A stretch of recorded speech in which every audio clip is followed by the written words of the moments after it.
वो साफ नजर आ रहा था कि भारतीय जनता पार्टी कहीं ना कहीं बैकफुट पर आना शुरू कर चुकी है। जी, तो भाजपा 2025 के बारे में तो सोच ही नहीं रही है। ये बैकफायर भी करता है तब तक भाजपा किसी और आयाम में होगी। भाजपा को 24 से फर्क पड़ता है। भाजपा को हर हाल में 2024 चाहिए।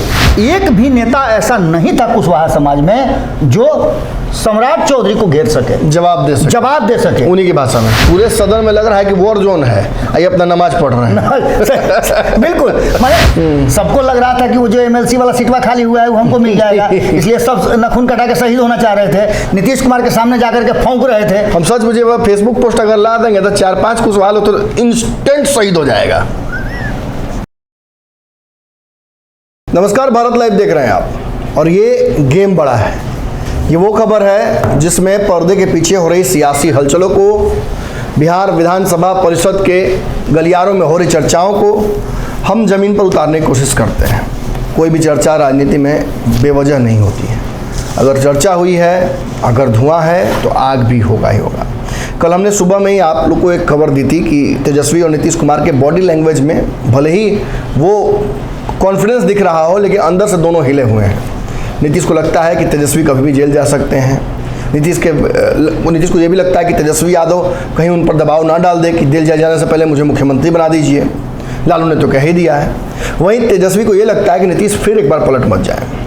बड़ी मुश्किल से बीच का सामंजस्य और रास्ता निकालने की कोशिश की जा रही है, लेकिन फिर कुर्बानी राजद ही देती नजर आ रही है। पहले सुनील सिंह की फजीहत, फिर जिस तरीके से चंद्रशेखर अपने विभाग से दूर चल रहे हैं, लग रहा है कि मामला सुलझा नहीं है। वहीं आज पूरे दिन उम्मीद थी कि एक सदन आसानी से चलेगा, बातें जो सदन के पटल पर रखी गई थी कल उन पर चर्चा होगी, लेकिन पूर्व प्रस्तावित शिक्षकों का आंदोलन जो था वो हुआ। सरकार ने उसे बॉटल नेक की तरफ बंद करने की कोशिश की, सफल भी रही सरकार। कई शिक्षकों को डिटेन किया गया घर में, कई शिक्षकों को हाउस अरेस्ट किया गया। इस राजनीतिक अवसर को देखते हुए भाजपा ने इस आंदोलन को समर्थन कर दिया। जीवन कुमार खुलकर शिक्षकों के साथ नजर आए तो सम्राट चौधरी ने सदन की गरिमा ही तार-तार कर दी। देवेश चंद्र ठाकुर की मेज तक पहुंच गए और उसके बाद जिस तरीके से तुम तड़ाक या तू मैं की जो परिस्थिति बनी, जिसके लिए सम्राट चौधरी बहुत पहले से ही नोटोरियसली फेमस हैं। अपने ही मंत्रियों, अपने ही पार्टी के नेताओं को भी अब्यूज़ कर देते हैं, वापस लेने के लिए बोल देते हैं, कभी कहते हैं ऐसा नहीं चलेगा। आज वो रूप उनका फिर से अध्यक्ष बनने के बाद बाहर आया। ज़्यादा दिन तक इन चीज़ों को छुपाई नहीं जा सकती हैं। खैर, खून खांसी खुशी बैर पीट मदपान छुप नहीं सकता है। जो वास्तविक कैरेक्टर है, भाजपा ने तो बिहार में एक पढ़े लिखे व्यक्ति को अपना प्रदेश अध्यक्ष बनाया, तेजस्वी से बढ़िया है, लेकिन भाषाई मर्यादा तो जो देखी गई वो तो साफ समझ में आ गया कि डाक के 3 पात। कहीं से भी ना इनके पीछे इनके समाज के लोग हैं, ना ही इनकी भाषाई और सदन की मर्यादा इन्हें समझ में आती है।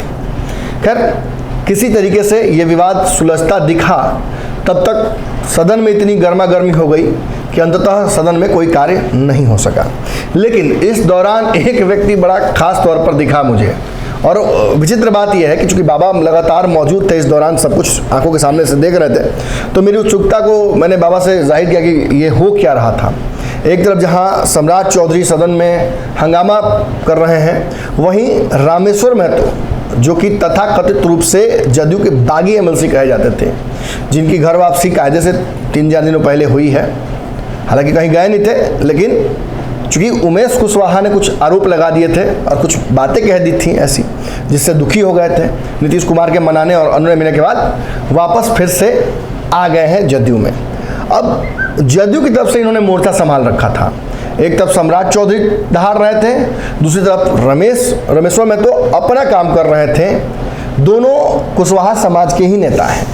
नीतीश कुमार ने बहुत सोच समझकर रामेश्वर महतो को घर वापसी उनकी कराई और उन्हें एक हथियार के तौर पर भाजपा और सम्राट चौधरी के सामने छोड़ दिया है। क्या हो रहा था बाबा? मतलब परिस्थितियां तो लग रही थी कि जैसे कुशवाहा वर्सेस कुशवाहा चल रहा है।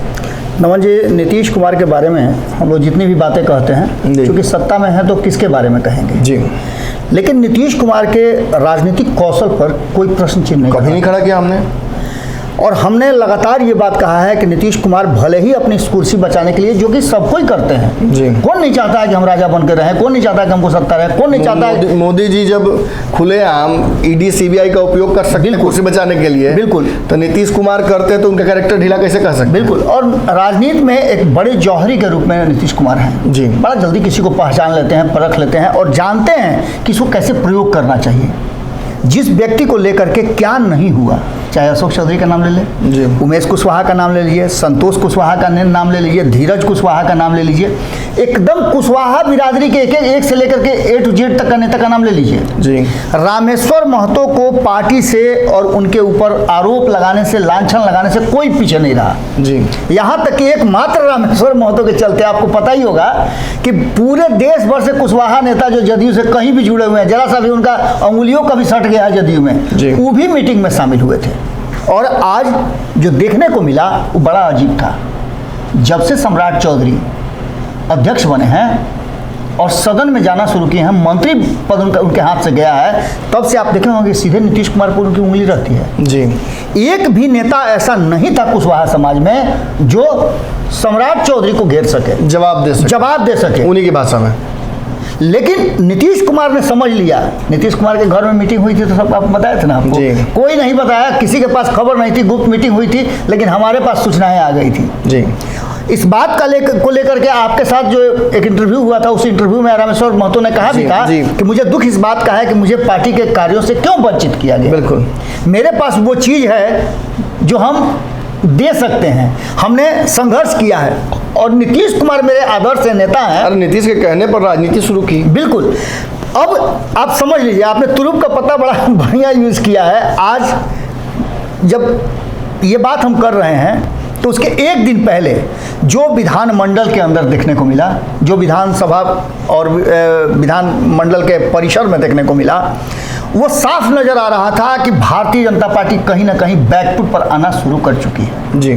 सम्राट चौधरी, जैसा कि आपने बताया भी, उनकी प्रकृति रही है कि वो ऑफेंसिव खेलना चाहते हैं, लेकिन उनसे ज़्यादा ऑफेंसिव अब रामेश्वर महतो नजर आ गए। रामेश्वर महतो ने बहुत चीज़ों को इस तरह से बताया और इस उनके क्रियाकलाप पर उन्होंने निंदा प्रस्ताव ला करके कहीं ना कहीं एक बात साबित कर दिया कि आप संविधान की मर्यादाओं को भंग नहीं कर सकते हैं। बिल्कुल, सदन है तो सम्मान है, तो लोकतंत्र है तो सब कुछ है। बिल्कुल। इन सारी चीज़ों को लेकर के एक बात बहुत महत्वपूर्ण है जो महेश्वर सिंह ने कहा था।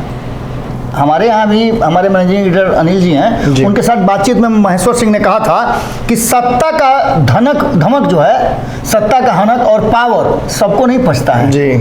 उन्होंने कहा तो किसी और पर था, लेकिन उनका लागू हो गया सम्राट चौधरी, उनका इशारा उधर था। आज जो पूरे दिन हमने देखा था, कल हमने देखा है वह, और सम्राट चौधरी के व्यवहार में हमने देखा कि बहुत बदलाव आ गया जी। नोटोरियसली अग्रेसिव तो थे, लेकिन अब तो लग रहा है कि मैंने चाय से ज़्यादा केटली गर्म है।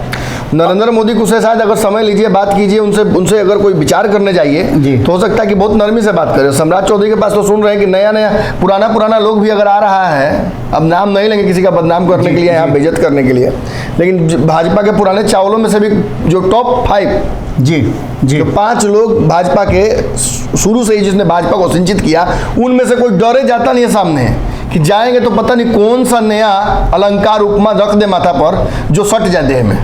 नमन जी, एक और बड़ी महत्वपूर्ण बात है कि सम्राट चौधरी की ऐसी कौन सी विशेषता थी जिसको लेकर के भारतीय जनता पार्टी ने उनको अध्यक्ष बनाया? जात। तो एक ही माने एक तो ये तो उनकी बड़ी विशेषता है, लेकिन उसके अलावा उनका जो ऑफेंसिव नेचर है जी। वो बड़ी बात है।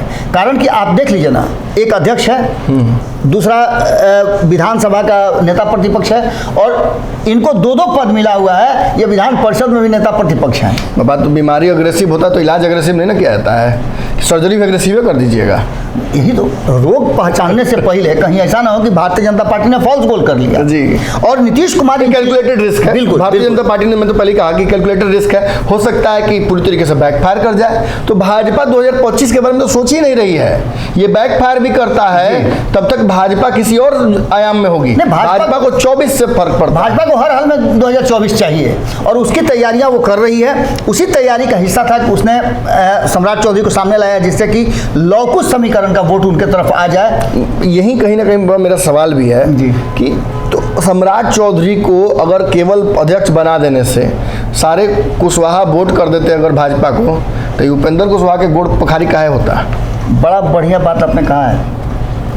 सम्राट चौधरी के सामने आने के बाद उपेंद्र कुशवाहा ने हथियार डाला था, याद है? नहीं, हथियार नहीं डाला था। उपेंद्र कुशवाहा ने कहा था कि ठीक है ये भी सही है, लेकिन हाँ, राजगीर वाले जिस मंच पर आप नहीं थे, मैं था, उस मंच पर मैंने सुना था ये कि फूफा का लड़का, चाचा का लड़का, मौसा का लड़का थोड़ी कुशवाहा हो जाएगा कौन से।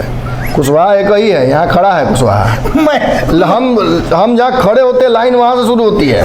तो सम्राट चौधरी जी आइए जरा पीछे। तो यही बात मैं कह रहा था कि अब देखिएगा भूस्कूल विद्यार्थी को सामने खड़ा कर दिया जाता है कि पहले वो क्लास से बाहर हो जाए जी, और उसके बाद बाकी के बच्चे जो हैं, जो बदमाश बच्चे, मतलब आपने उसको दूसरी जगह कोलेट्रल डैमेज। जी जी जी बिल्कुल। ये सम्राट चौधरी 18 में आए और 22 में नया सिपाही के हाथ में अगर बंदूक दे दिया जाता है तो शहादत पत्र पहले बना दिया जाता है। सूचना पत्र तैयार रहता है कि आपका बेटा शहीद हो गया है, देश की सेवा में लीजिए 2 मेडल, 50 ग्राम चावल जी। तो ऐसी स्थिति में जहां उपेंद्र कुशवाहा और सम्राट चौधरी इस वोट बैंक को अपने तरफ से एनडीए की तरफ करना चाह रहे थे और भारतीय जनता पार्टी को पूरा भरोसा था कि ये मेरे तरफ आ जाएगा, लेकिन नीतीश कुमार के सोच में और उनके वोट बैंक में अगला सवाल मेरा यही था। तो जिस तरीके से उपेंद्र कुशवाहा को की आवश्यकता भाजपा को पड़ जाती है सम्राट के बावजूद, उसी तरीके से कुशवाहा वोटर के लिए एक एमएलसी को, रामेश्वर महतो को, जो खास तौर पे नीतीश के समय बहुत करीबी रहे हैं जी, उनको कुर्बान नहीं कर पाई जदयू जी।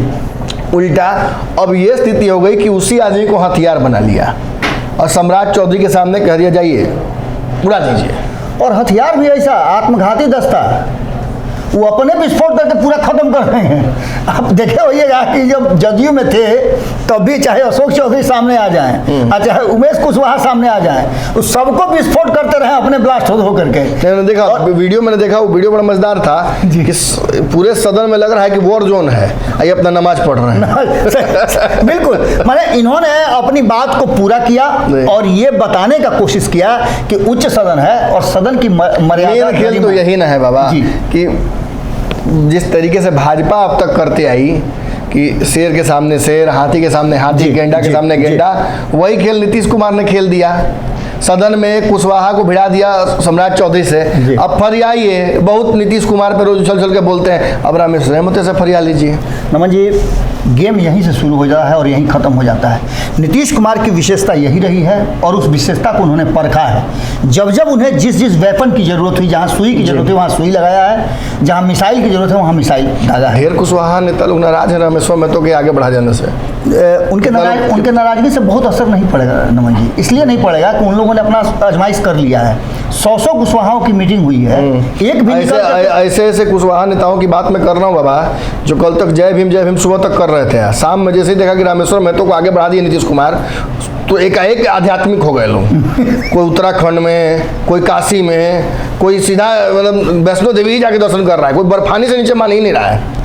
इसके पीछे कारण तो वही था, सबको स्वार्थ में थे। सबको लग रहा था कि वो जो एमएलसी वाला सीटवा खाली हुआ है वो हमको मिल जाएगा, इसलिए सब नखून कटा के शहीद होना चाह रहे थे। नीतीश कुमार के सामने जाकर के फौंक रहे थे। हम सच मुझे फेसबुक पोस्ट अगर ला देंगे तो 4-5 कुशवाहा लोग तो इंस्टेंट शहीद हो जाएगा, लेकिन जाने दीजिए, हम ये नहीं करें। एक बात तो है कि नीतीश कुमार ने जो परखा है वो कहीं ना कहीं काम करना शुरू कर चुका है जी। और दूसरे ही दिन अगर आपने देख लिया, सदन में तेवर बदल दिया है नीतीश कुमार ने। तो पूरी जदयू की तेवर बदल गई है। एक माने रामेश्वर महतो के एग्रेसिव होने से बीच में लगा सब कुछ बिखर जाएगा, एकाएक कंट्रोल किए तो बिल्कुल तेवर नया लगा। नीरज कुमार बीच में बोलना चाह रहे थे, उनको बैठना पड़ा जी, और रामेश्वर महतो ने मैंने फ्लुएंटली मैंने देखा कि राजद का समीकरण भी वहां दिख रहा था कि एक तरफ मतलब रामेश्वर महतो बोल रहे थे, बगल में कारी सोहेब खड़ा होकर मेज थपथपा रहे हैं। बिल्कुल स्वीकृति है हमारी। बिल्कुल कहीं ना कहीं देखिए, अब सियासी गलियारों की जो खबरें हैं गेम बड़ा के माध्यम से रोज हम आपको देते रहेंगे।